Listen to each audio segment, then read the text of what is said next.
I'd like to welcome everybody to the next panel discussion here at the TicketSwap Hideout. I appreciate everyone joining this afternoon. So this whole week, TicketSwap has been hosting the Hideout to basically hold some thought leadership panels, have some discussions about different topics that are really pertinent to the nightlife or festival life or events in general. And this particular panel is going to be about communications, crisis situations. So I'm super pleased. We have a really diverse group from some pretty important organizations. We have Nick from the Marktkantine, manager of Marktkantine. Thank you for coming. Anna is here from Club Church in the City of Amsterdam. And Jens is here from Club Kompass in Belgium, which is really cool. And my new friend Figen is here from the City of Amsterdam. And we're going to give a little intro. I'll let you guys do a little intro of your backgrounds and what your role is, and also where and what your club is about. And then we'll get into a bit of discussion about some topics around conduct at night, conduct in clubs, and what's happening and what we want to hear and what we want to do about it as well. So, Nick, I'll actually let you kick off about the Marktkantine. If you want to grab a mic and yes, give us a bit of history there. Good afternoon, everyone. My name is Nick Riet. I'm responsible for marketing communications, the Marktkantine. The Marktkantine is a nightclub in Amsterdam. I think one of the biggest nightclubs, actually. We can hold over 2,000 people, 3 rooms. We program house and techno, sometimes live concerts. We do other sport events, business events, but our major focus is nightlife. So we program our events ourselves every Friday and Saturday, and it's getting better every year. We do it for 5 years now. 2 weeks ago we had our 5th anniversary. Awesome. So I've been there from the start. Okay, that's super interesting. Yeah. And what got you to the Marktkantine? Did you do marketing communications before this? Yes, actually I did. I worked at Apelkooi, who's event promoter of digital Strafwerk, a lot of other festivals. And they participated in the Marktkantine. So they asked me to go there and do all marketing communications. Okay. Like that. And 5 years in, you're still there, which is also a good sign. Nice. Yeah, for sure. Blood, sweat, and tears. But, I can imagine. Yeah, it's getting better every year. So. Can I ask, what is the capacity of the Marktkantine? Around 2,000 people. Okay, so we have a bit of a picture. Right? Yeah. Awesome. So we have 3 rooms and also a small outside area. So it depends on how the night will flow, but around 2,000. Okay. Yeah. Very cool. All right, Anna, you're from Club Church. Yes. How did you end up at Club Church managing the club, and tell us a little bit about you? Well, I started off very, I would say classic. I really started as a little side job in the wardrobe. From out of the wardrobe, I went to the bar. From in the bar, I went to become floor manager, and after all, I went manager. So I'm working there on and off now 10 years. The club exists for 11 years. We are one of the only day-to-day gay clubs in Amsterdam. We are badly known as a cruise club. Within the whole picture, that means we're a very sex-positive place. We focus on emancipation, sexual freedom of LGBT culture. We actually open almost 7 days a week, and sometimes have double programs. So during daytime, we do other manifests like book presentations or debates or other things that are very important to my community. And in the evenings, we have several different programs every night, a different one. And in the weekends, different themes that can be interesting. Some are one-off, some are regular. So. Okay, cool. And we're one of the smallest clubs, I think. We host around 280 people. So. Is it only 280 people? Well, I won't say that I know the club well. I know the club really well. But I certainly lost my way last week. Anyway, totally had no idea how many people were there. typical Saturday night club church. You guys also do stuff outside of the church. I know that the week before last, you had the Street Art Festival, so you do an outdoor event. Yeah. It's also very focused on community building and bringing the neighborhood together to, I guess, give an image of Club Church and what goes on there, because all the staff, all of the performers are outside interacting with everybody. There's straight couples, gay couples, kids, there's grandparents, everybody's welcome. It's like Facebook says, it's our only family party. So Okay. Yeah. I like it. It's like an open house, because the door opens, everybody goes in, they're fascinated by what they see, and they end up staying and having a great time. So yeah, exactly. very cool. Okay. Jens, tell us a little bit about, sorry we only have these mics, but tell us a little bit about Kompass Club. Hello, my name is Jens. I'm the owner of Kompass Club. I started Kompass Club 3 years ago, 3 years and a half. We thought that clubbing in Belgium was a little bit too 90s. And it was mainly based on this old school discotheques. And we really hated that term.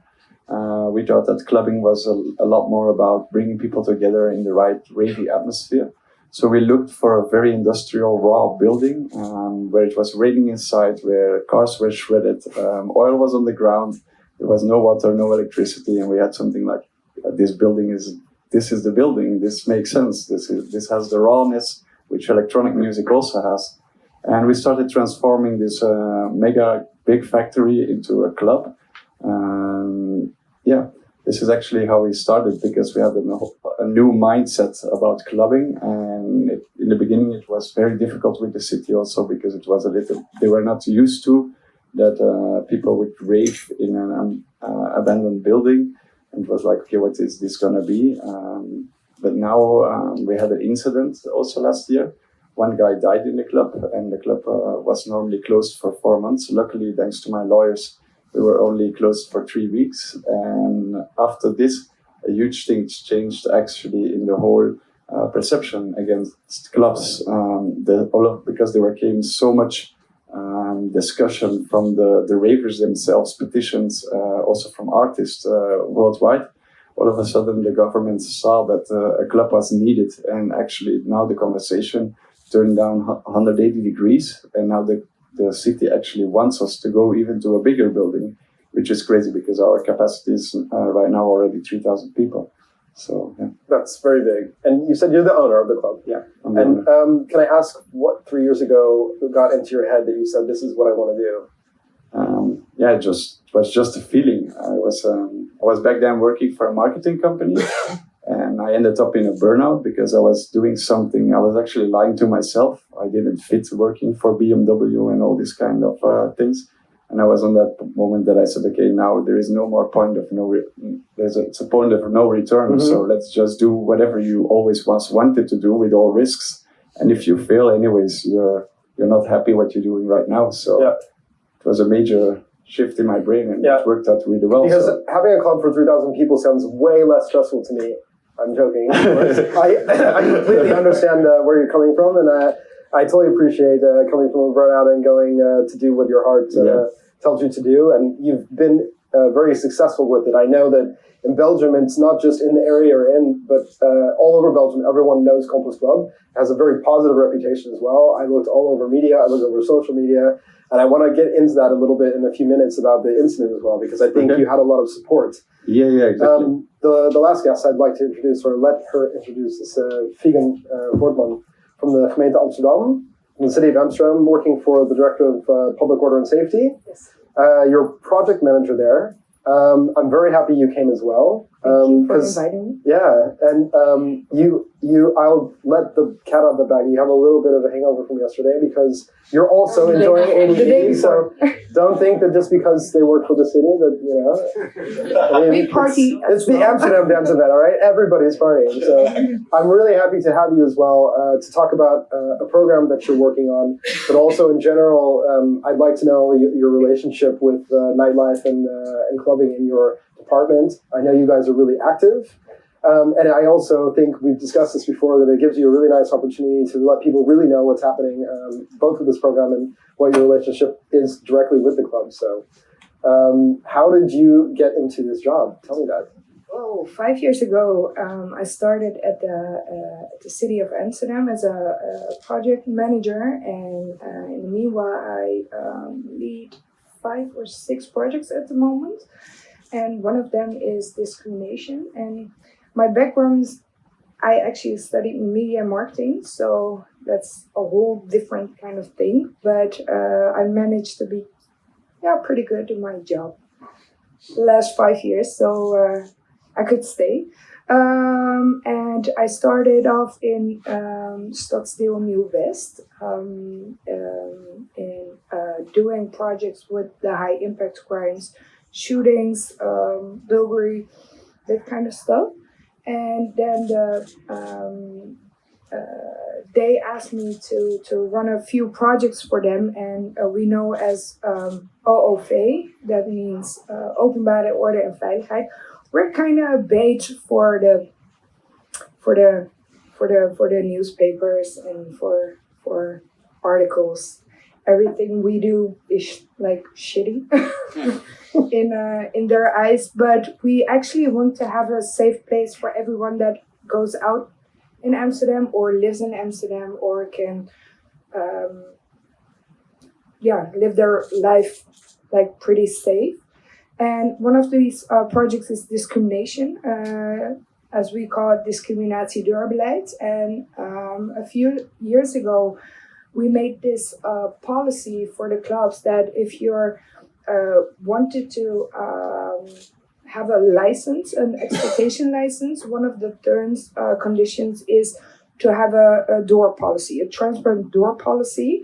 And I can't enforce the law on discrimination, but I can regulate the license. That's interesting. So, yeah. But getting into the door policy, also what you explained to me before our talk, what a policy is and what a club would state at the entrance and how they behave could be two different things. So that's really what you analyze. If they stick to the rules that they create, if there's fairness for all of the fans who are visiting, and I think it's super fascinating. And then when you combine it with the safety aspect, I think it's also extremely important. So thank you for doing what you do, and I'm super glad to have you. The clubs that we have on the panel, in some way or another, have, I guess, a story to tell. And I think clubs in general do, because club culture isn't always accepted by everyone.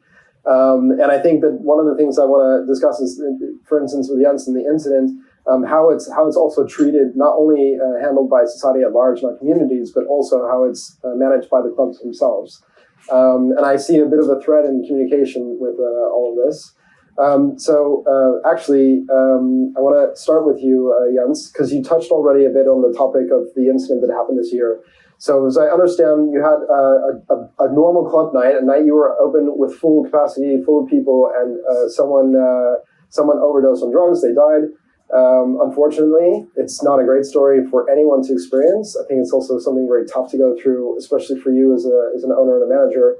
That's not the part I want to talk about, though. The part I want to discuss, though, is the reaction, and also the reaction from the mayor's office, because with Kompass Club, we were alerted to TicketSwap immediately. It's something that we were all talking about it. Okay, this is a major incident. Not only how will this impact fans, but how will this impact tickets, because that's what we're managing as well. And interestingly, the first news that came out after, I think, one full 24-hour cycle was like, okay, the mayor said, we're going to give them an impactful closure of 4 months. You reacted with communications on your social media and through mainstream media in Belgium. One of the things that I think everyone noticed was the support you got. I saw messages from every platform, from all kinds of people, both people in Belgium, but also Netherlands and across Europe, really rallying support and saying, this is not right, this is not fair. The club did, on conduct, everything they were supposed to do. So maybe you can give some insight. Can I ask, were you guys already prepared for something like this? Well, the thing is, in Belgium, you can actually never be prepared because the law doesn't accept you to really check people. This is different with the Netherlands. Mm-hmm. In Belgium, we are not allowed to search for drugs. Really? No. Okay. Really. I got searched coming in the W Hotel. twice already. Yeah, but that's a I'm not, different- no, and it's not just me, and I know what you're thinking. No, we can. No. The law says we can look for weapons, but we can never look for drugs. So Okay. this is already the first very important thing. That seems already a bit counterintuitive, right? Yeah, this is already like, yeah, you actually want us to be responsible for when something happened to somebody, but we're not allowed to check for something. So either you give us the tools, or either we can be responsible. It's one of the two. So that was already the first big discussion point. The other big discussion point was that they used a rule which was actually made for organized crime, which we were never organized crime. I mean, but all clubs have mafias. And everybody knows that. Yeah. Yeah, and the crazy thing is actually that they used the numbers of the dealers we handed out to the cops. 80% of the dealers were catched by us, never by the cops. So these were all one big file which was hanging not really together, and which also the judges decided like, hey, this is not correct. This is based on false information, on stuff which is not correct. And what I think is like the mayor was a new mayor, started a few months before, and I think this was like a file that they just wanted to show like, okay, I'm a strong mayor. But afterwards, with talking with the mayor, we really worked it out well, and now we have a total different collaboration. And he also sees that we are doing as much as we can. I have now always a first aid team in my club with nurses, sometimes doctors. They are on every night. And that's by your choice. It's not required by law. No, that's by my choice. Yeah. So I don't know another club in Belgium who has this. So I don't think we can even go more further. We do everything which we can by the law. Yeah. But as long as the law doesn't give you the right tools to search for drugs, then it becomes you can take your own steps. Yeah. I think it's super interesting. What I do find super fascinating about this entirety is that this was a tragedy, but I think it really turned into a positive note for you guys, because you were able not only to create your own policy for safety, but you were able to promote it as well. And I think talking about it, people only rallied harder and said, these guys only do the right thing. And I applaud you for that. I think it's really, really cool. You said now your relationship with the mayor's office is quite positive. Do you think this incident opened the door of dialogue that you can have in the future? Constantly? Well, back in the 90s, if a mayor closed the club, it was always like he closed some kind of hellhole. And the public opinion was like, well done.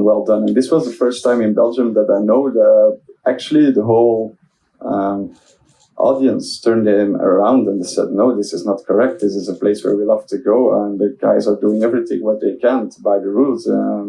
Either you change the rules, and it comes constantly in the same circle, I know, but this is just the truth. And it was really the first time that the whole public opinion said like, no, we don't want this club to close, and we are going on the streets for it.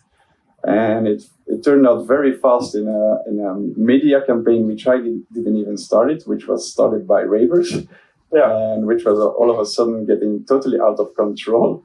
And it worked out well, because what you see is then all of a sudden the mainstream media turns in 3 days, totally 100 degrees, and all of a sudden you become from the zero the hero. And then it's really important how you keep on communicating with them, because they constantly want information. So you need to say what you say. You need to give them something, because else they're going to create their own story. Yeah. But you also need to be very careful what you give them. So but I think for what you're doing, you're also setting a bit of a standard, and I think the standard could be then an example for other clubs and say, hey, this is what we can do if we make this standard, the communication and the kind of information we share. Maybe you have a much smoother relationship between clubs and city governments. One can hope. But thank you very much for sharing your story. I think it's super fascinating, and I applaud you for everything you've done. Nick, I actually wanted to turn to you for a moment. I have been to the Marktkantine because it's really close to my house. I'm not a big nightlife person, except for Club Church apparently, but no. I know that now you're just over 5 years old, and I've heard many times, in a few months the Marktkantine will close, and then it stays open a bit longer. And a few months later, I hear, the Marktkantine will close. Yeah. And there seems to be a kind of constant in your existence, in your guys' existence. Mhm. Can I ask how is this working? Is it the relationship also with the gemeente with permits, or is it the neighborhood? Yeah, it's a neighborhood. Actually, the government, city government, has less to do with it because years back they decided that the area where the Marktkantine is on will be transformed into public housing. Mhm. So there will be apartments and houses in the area where the Marktkantine is located. Yeah. And actually, I think it was the first time they did a test where they just handed over the keys to the area to the project developer and said, "Listen, you do what you do. Try to get everybody on the same page and develop the whole area into what your future plans are." So the city backed out actually, and now we have to deal with With a private company. yeah. basically. Okay. Yeah. Which So- is tough, I think. Tough. I don't know. The relationship is good, but it's just unclear. Basically, like they say, we need more time. Mhm. You can stay for another half or another 6 months, and then 6 months after that we talk again, and they will say, okay, maybe another half a year, Yeah. maybe 3 months more. Do you? We don't know. So I'm really glad that you clarified this because I thought actually it had to do more about permits, but now it sounds much more about the development of the area. Now the permit is actually until 2022. Okay.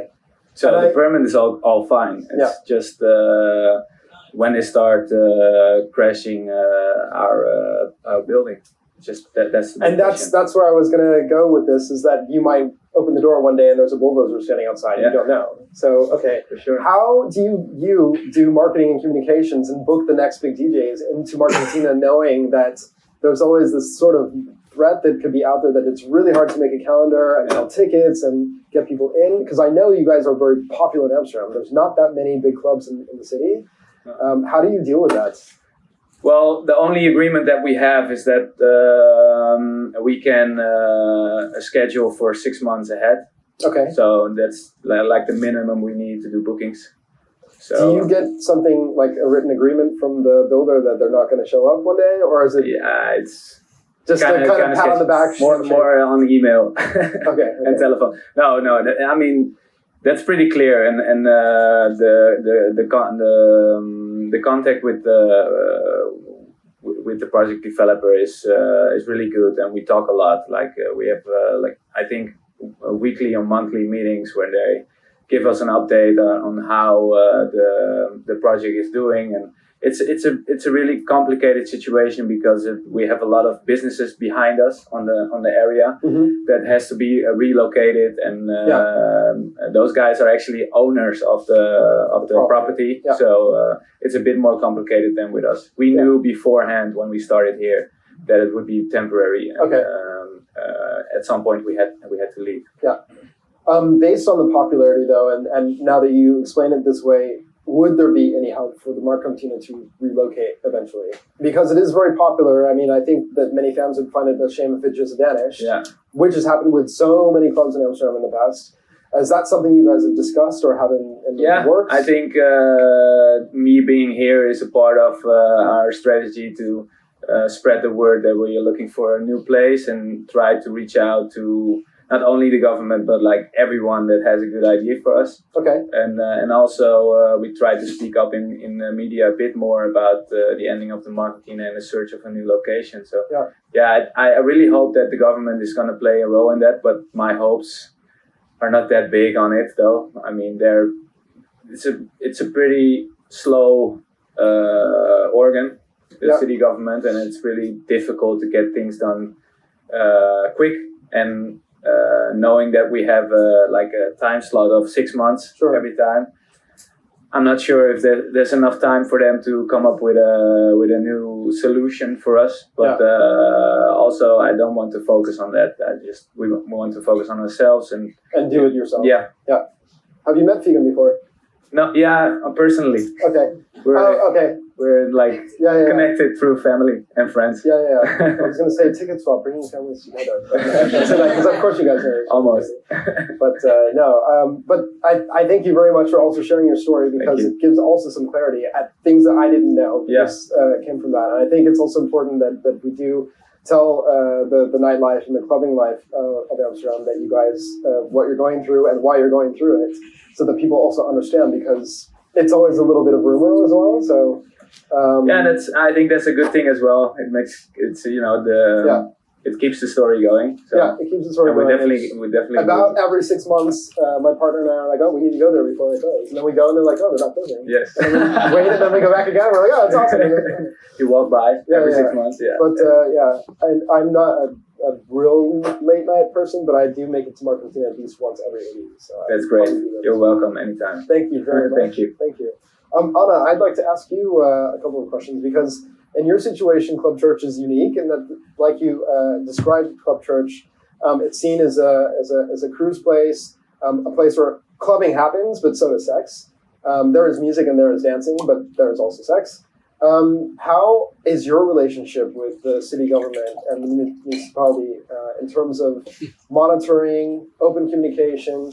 Because Club Church, let's say from my standpoint as part of the LGBTQ community, when it opened, I was very hesitant to go there in the very beginning, and then I thought, oh, this place will be gone in a year. There's no way that it'll sustain itself. And now 11 years later, not only do I enjoy going there, but a lot of my friends go, and it's not because of the sex, it's because of the environment. It's actually a really nice, a very friendly place to go.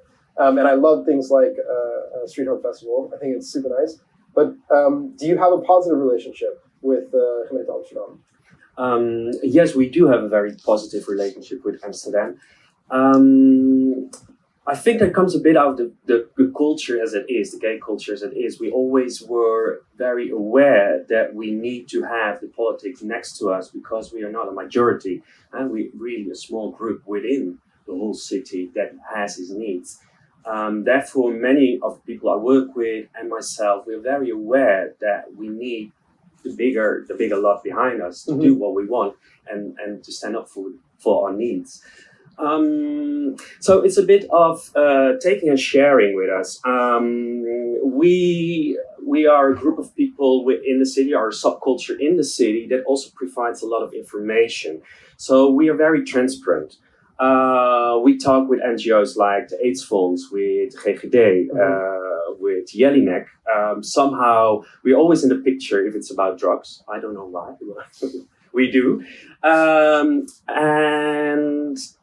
I mean, they want something from us. They want some information of us because they're very interested in how we do our things, about health, about safety, about emancipation, and we can provide some of that. I mean, we of course our guests are our guests and they are in private, but. We can tell what's going on, why people do what they do, why they're so eager to come to a club as church, and why it's so important to have a club as church within a city as Amsterdam. With that, the city is very positive about his gay culture in Amsterdam. It's always been very unique, very outspoken. Amsterdam is very known for his very friendly gay environment. And the city of Amsterdam really likes to keep it like that. So at the moment, we just have a new mayor, Femke Halsema. She invited us beginning this year to her first business trip to New York. And she invited us to come and to present us in New York. This was a bit of an odd thing. How come a mayor wants to go on a business trip with a sex club? And everybody's like, But this shows how very profound and interested. Wait, what mayor doesn't want to go on a business trip with a sex club? Well, okay, there are two things here. Huh? I think actually just mentioning this trip, it tells you how open-minded and progressive already this administration is. So that's really important to know. Well, she is. Yeah. I mean, I don't know if her administration is. No, this is the discussion, of course. There are always two people here. Like, okay, you got the mayor, and there are a lot of people around the mayor. The mayor's just started. Many of these people have been working already under the office for a long time, and they have their program, and they will continue their program. So even though the mayor enjoys us going on a trip with her and she can show and we get the picture and she gets the attention, there's still a lot of people around her who decide how this city is gonna function. What is allowed, what's not allowed, where are the boundaries, what is the law. Somehow we try to be one step ahead. So we try to be very in contact with this town hall. We try to have a good relationship with these people and make them really aware from what we do and what we're up to and be very transparent. And this has seemed to work since the last 10 years. Yeah, I think it's very true and very important. I myself owned a bar in Amsterdam many years ago. I totally agree with you. I think one thing I want to put out for those watching online and also the audience here is that the biggest part about this panel and communications is that when you talk about a bar manager or a club manager or an owner, people think, well, you start late and your nightlife and your whole world is about the door and the till and making the drinks. But in fact, there's a whole day life. And the day life has a lot to do with your communication, both to fans, but especially to the cities you live in and the governments, because there's so many wheels in motion of what's going on. And I think not only are you guys setting a tone with Femke that is very progressive and it helps out an entire community, but maybe beyond just queer life, but also for clubs in general, having a very positive reputation means that you can operate without fear of closure. And we just had our Pride in August, and we talk about things like Stonewall. Well, now places like Church can be around 11 years, and probably for 20 more years without a doubt. So again, thank you for all that you're doing in the community. I think it's super important. And everyone, please go to Club Church once in your life. You have to do it, just once. Figen, you are working in public safety, and I think that it's very important to bring your project up because as you discuss it with me, so just to give some background, we connected a lot of dots for us to start speaking to each other. I contacted everyone I could think of that worked for the City of Amsterdam, either in communications or for one of the departments. And I guess my emails, I thought they would get kind of unanswered and they were forwarded to Figen, and she called me super enthusiastic. We had a great couple of discussions about her project, which also made me really excited. But why don't we start with the mysterious and explain what it is for everybody? Yeah. First of all, there's a lot of there are a lot of miscommunication around the project, because I know, for example, a few clubs are not okay with it, because if we as I told, we can enforce the law, so I'm putting it on the license and the agreements or in the around the license we have the exploitation license, and in there we have an appointment about the door policy. So there are two different things. You have the door policy and you have the house rules. You can you have to use the house rules when someone is in the club, and before going into the club you have the door rules and doormen. And once we spoke about discrimination, and there was quite a big thing a few years ago when my colleague Tim Oktay started this project off actually, and he worked like really hard on it, and I'm thanking him for giving me a good base, and I worked out the policy further as I was on the program, and so we do fly in mystery guests, and we let them visit the club for discrimination. And I actually can't prove discrimination on the club, but I can prove, or I can prove if the door policy is transparent or not. Right.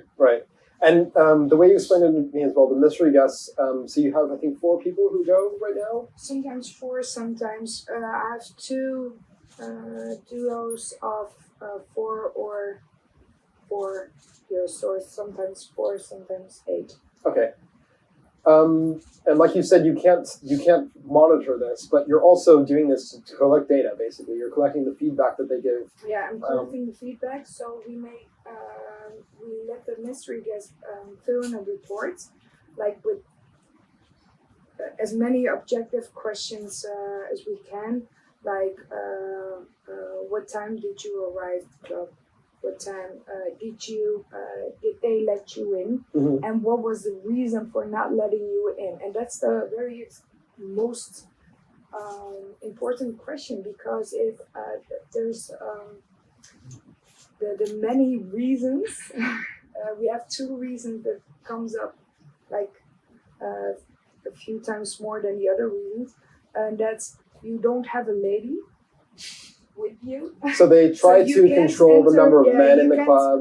You can't enter the club because you don't have a lady, and I can imagine why a club does that, because of the safety inside, because of all the testosterone inside, I guess. But I mean, I go to club church, so testosterone's fine with me. No, I'm kidding. But and I guess but there are other layers of this. So the discrimination can be on if there's too many men in the group, like you said, that you don't have a woman in the group. that's an can be- opinion. So that's the opinion of the mystery guest. No, that's the That's- opinion of the club. Oh, okay. So, and I think Yeah, they're no, I experts, understand. yeah. It can also be based on race. So observant race, Yeah. skin color. They say, okay, this is a group that we don't want to have too many of, or there's No. not enough of. And that's the thing about discrimination, or appearance of discrimination, because they won't say you won't get in the club because of your skin color. They will use other reasons. They're Yeah. not transparent and they're not matching with the door policy. That's And that's why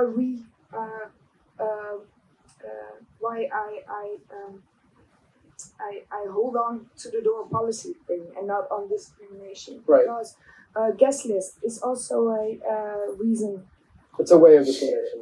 as well. Yeah. No, they kind of use the other things to not discriminate. Okay. So if you're not on the guest list, you're not allowed to come in. Okay. For example, Jimmy U, they did it a very smart way. Their door policy is, if it's too crowded inside, the people on the guest list will come in first. Okay. So you're actually very transparent in it. Yeah. And I can do nothing about it. So it's very safe for everyone, Mhm. because you know what you're expecting for the night. Yeah.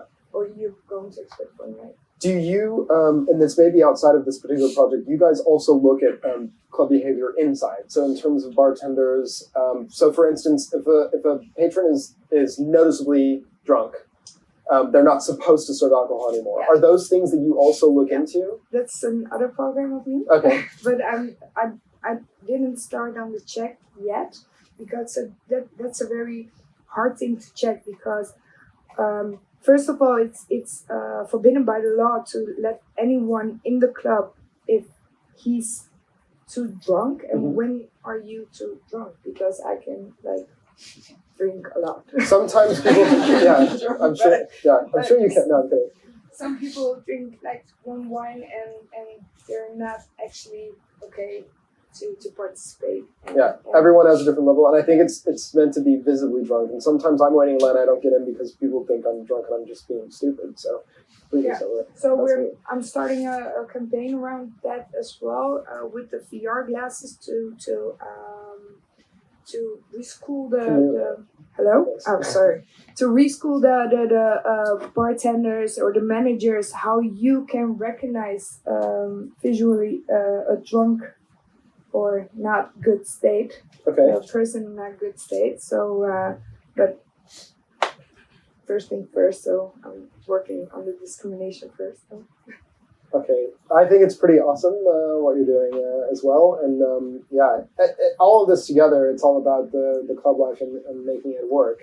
And I think it's very important that people that work for the city go more than just what is safe or what should be policy, but really get into behavior and making things better for everyone. So thank you again for your work and your projects. Do you guys have questions for each other, actually? I'm curious. Nick, you guys know each other, so maybe you can... Thinking of one. Yeah. No, I don't have a question, but what I do want to say is that I find it very nice to see that I didn't know You work for the city government, actually, but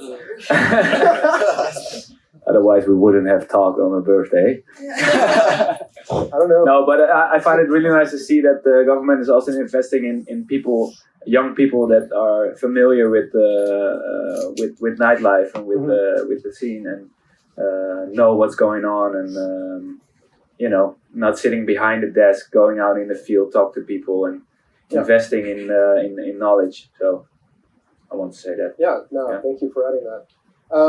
Do you have any last remark about Marktkantine that you'd like to get on film, online, that you want to preach? No, we're not leaving yet, so another 6 months. All right. I'll see you this weekend and then in 6 months. Then. Awesome. Very good. Anna, do you have any last remarks that you'd like everyone to take away about Club Church and your relationship with the city and what you guys do in the community? Well, it's a fact. There's a lot of discrimination in nightlife. Even though we are very transparent or try to be very open, I know it's within the audience, and that's a very tough thing. A lot of people don't want to go into nightlife because they just do not feel welcome. I find this very conservative. A tough thing to find out. Even though I can be very open, I notice that from the other way, it doesn't always work like that. So it's not even always the clubs; it's also the audience, And I don't know. People are a bit arsehole in the night, Suddenly, your neighbor becomes a scary kind of person. Are you okay? No, I mean, Club Church, we are a club, we're also activists, and therefore we will always be there, and I will really fight to keep my doors open for the things we do. So I will be around, Awesome, good stuff. Figen, do you have a last word about your program, what you want us to take away from this? The honest. No, I'm not sure. It is what it is, and we're doing it for the safety inside, of course, in the club, but also for the safety of all the people who want to visit a club.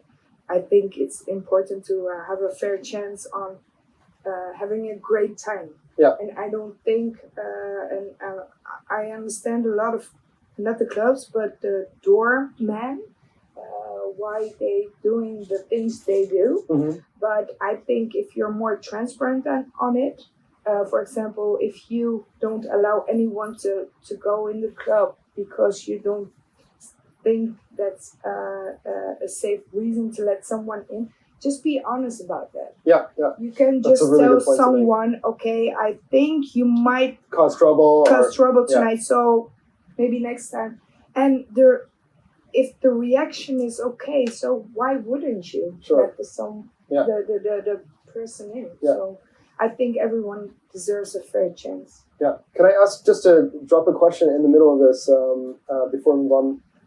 The results of the mystery guests, as you collect them, is this anything that would ever be published that we can see on the city website and see what kind of facts and figures, okay, how many times people on average could be discriminated against or that they felt discriminated against? Is there going to be a report one day? Well, I don't publish the results because I'm not doing an onderzoek. Okay. Because it's really a check. But maybe it will be published when a club closes. But I'm not on that. Okay. Because that's our I'm going to call you for the TicketSwap blog and interview you for that. Thank you very much. But thank you very much. Welcome. And Jens, are we all invited to Kompass Club? Yeah, you're all Can we be on the guest list? Yeah. And actually, what I forgot to say is that Hans, the CEO of TicketSwap, can you get a bus? What I forgot to say is that I also started a new project together with my friend Nick, who's in the audience also. It's Rave Rivals. We decided that it was time for a news story, so we upgraded a little bit and we went from a club from 3,000 people to an indoor festival with 15,000 people, and last weekend we had our first edition.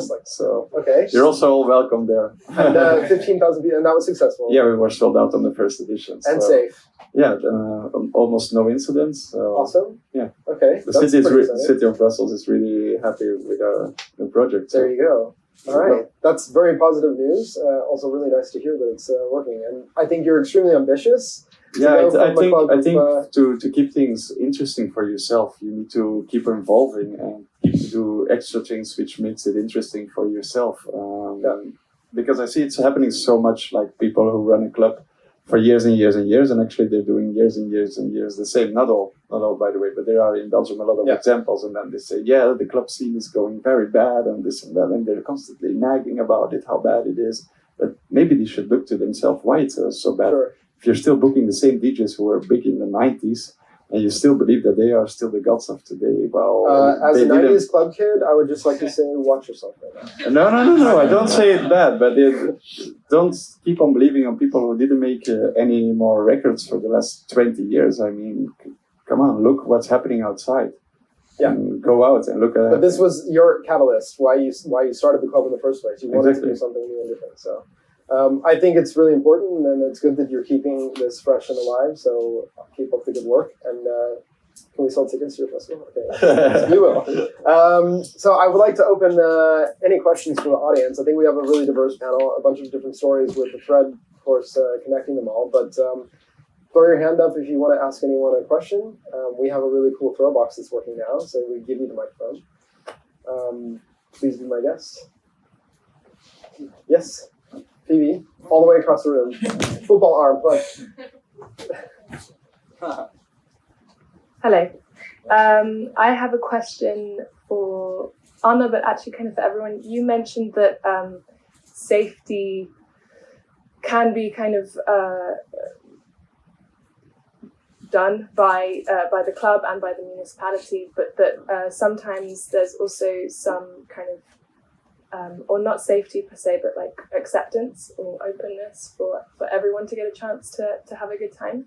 Sometimes the community that your club is visited by isn't kind of doing that for each other.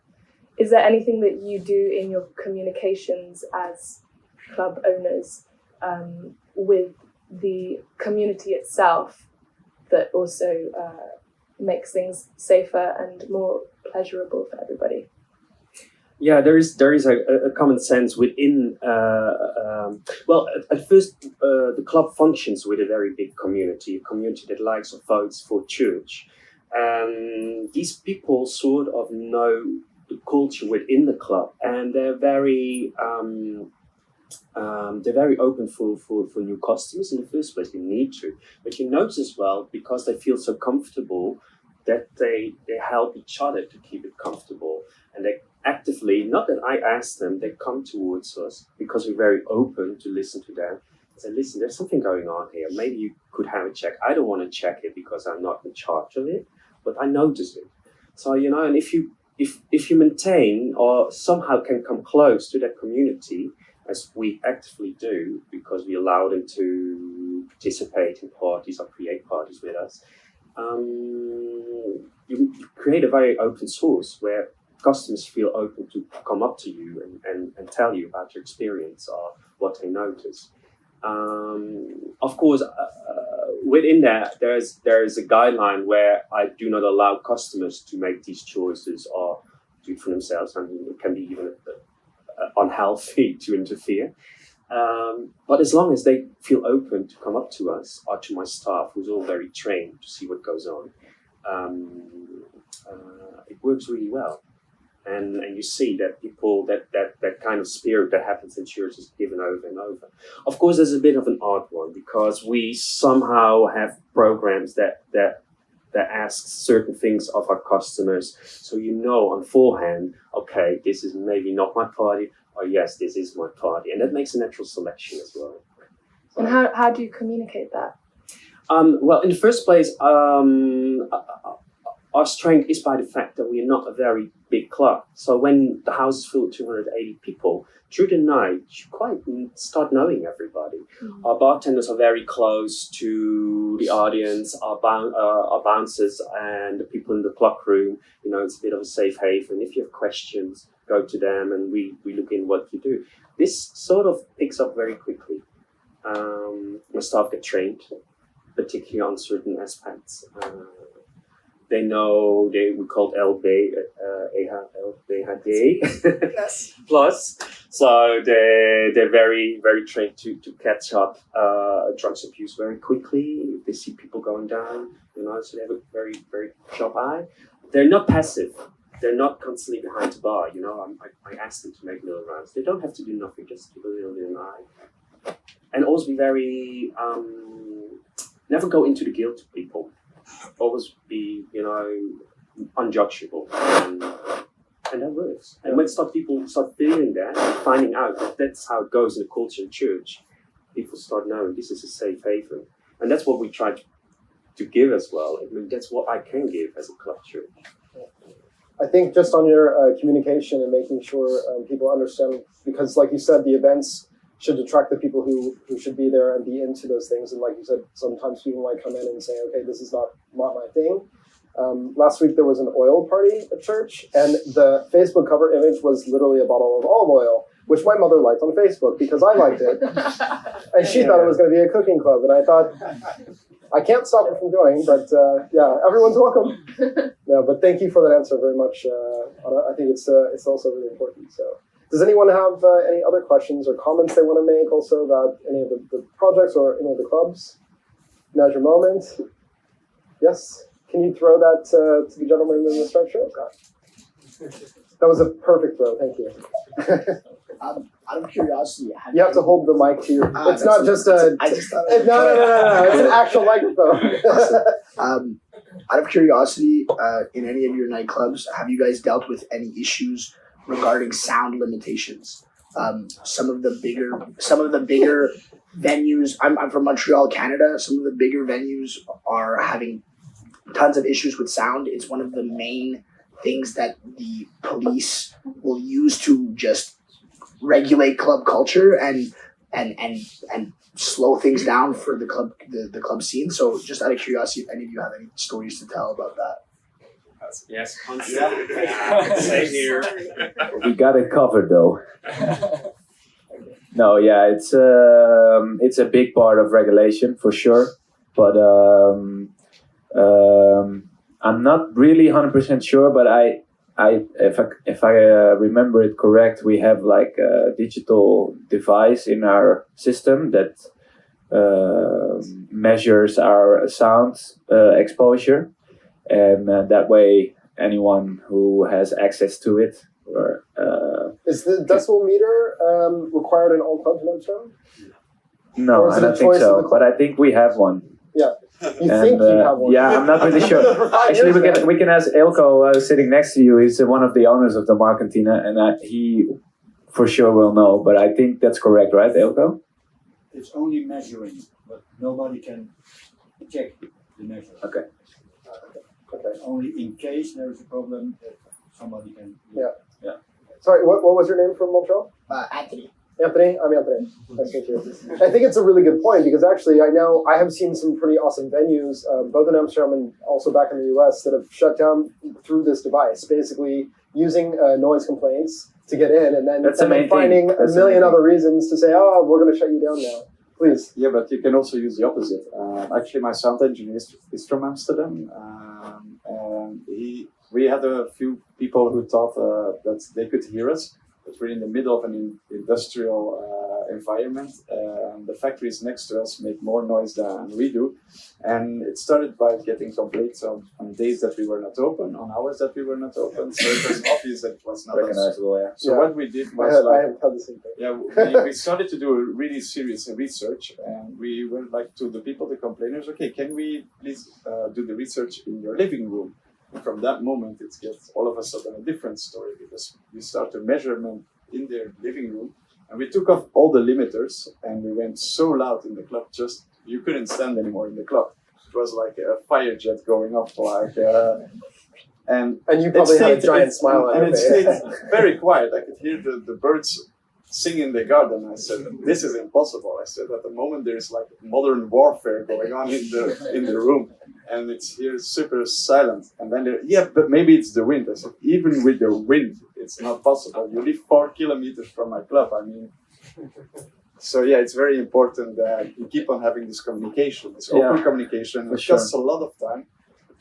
But if you can prove time after time that it's correct, and then you find also illegal parties which were in their neighborhood, and if you find it 3 times on different places, and you can show the cops every time, like, hey, again, please, it's not us. Yeah. Then it changed the whole story, because after the 4th time that you showed them, like, hey, this was not us, this was this illegal party which you didn't find, then it changed the whole thing. And that's the biggest thing. Like, if you don't have any complaints from the neighborhood, then you're good. So that's another point. We invest a lot in communicating with our neighbors and try to get them updated on much things as possible. And it goes really well. We actually have none complaints. So that's pretty amazing for a venue that holds 2,000 people and have to put everyone on the street at 5 a.m. curfew. And you have apartments across the street. There's residential Yeah, we around just you. in the center of a living area. So yeah. Okay. Comparison to any bar in Amsterdam that has like a shitload of people complaining every night. Yeah. So I think we're doing pretty well, and I hope that will be that way. Has the sound been limited due to making sure that these people don't complain, or is it at where you want it? Yeah, it's good. It's perfect. Yeah, for sure. Cool. All right. Any last yes? Can you throw the box down? Is a microphone? I have a question for Figen. Whenever mystery guests come back and say we're being discriminated, do the clubs get a fine, or do they get shut down, or what happens? Well, actually, the mystery guests can tell us they have been discriminated because it's on the door policy, so they can only tell me if they're been let in or not. And I'm going to analyze the reports because I put 2 deals on the project. So if the one if the 2 guys are okay with going in the club and the other one after 5 minutes or not, I can actually prove that the door policy was not transparent, and they will get a fee actually, and the fees are kind of hard or big or How much are they? yeah, the first one is it's a warning talk with the mayor about the situation about it, and so what can we do about it, or what can you do about it? And the second fee is or the first step is step 0, and you will get an official warning by letter, and the first step is to close your doors for a week. So that's a very big impact for clubs in the city, because most of these clubs are open for 7 days a week till 5. And the revenue impact is really The big. impact is very big. So I'm trying to do my best to communicate well with the clubs. How do you screen your mystery customers? Wow. That's a very important question because it's quite a big impact. So how do you screen them? So we learn from that. I screen the mystery guest myself. We have these a few turns because I won't screen the mystery guests on. I sort them by men, because for women it isn't really quite a big problem to go in the club. So first of all, it must be men. It must be men between around 20 and 30 years old, because Okay, I wanted to volunteer, whatever. Actually, that's also a discrimination. You already. yeah, but it's not discrimination to prove discrimination actually. So sometimes I have these talks with the bureau I work with, and I kind of be ashamed of it because I ask for these terms and I'm like, oh my god, it's discrimination that I'm doing, because I'm also searching for a non-Dutch background mystery guests as well, and that's for the racism. Actually, I can work with 2 mystery guests, but I can prove racism or the time pressure of the club with 1 duo. So I have to put the other duo as well with a non-Dutch background. So and that's how I sort them. They have to be known with the going out, the nightlife culture. So we can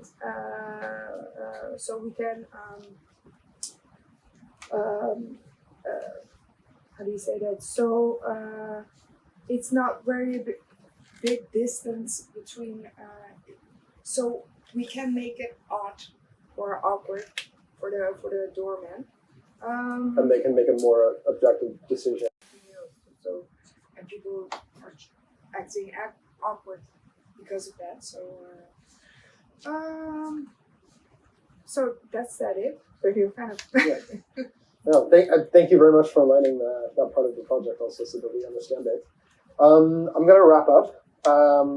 I really appreciate you guys coming down and being part of the TicketSwap Hideout. I think it was really, really cool.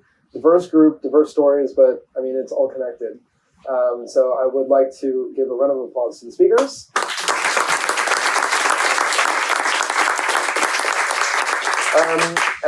This afternoon we have one more guest from Digital who will be here talking about digital and festivals as an art space at 4 o'clock. I think it's another topic altogether. It's going to be quite an interesting presentation. I've got a gift for the 4 of you, so don't run off. And if you have time to stick around, if anybody would like to ask some questions here in the foyer, you can grab some refreshments. There's some drinks and snacks. Ask me questions, ask anyone from TicketSwap questions, and ask, please, our panelists if you have specific questions you want to talk to them about. So thanks again, and thanks everyone for joining. Thanks.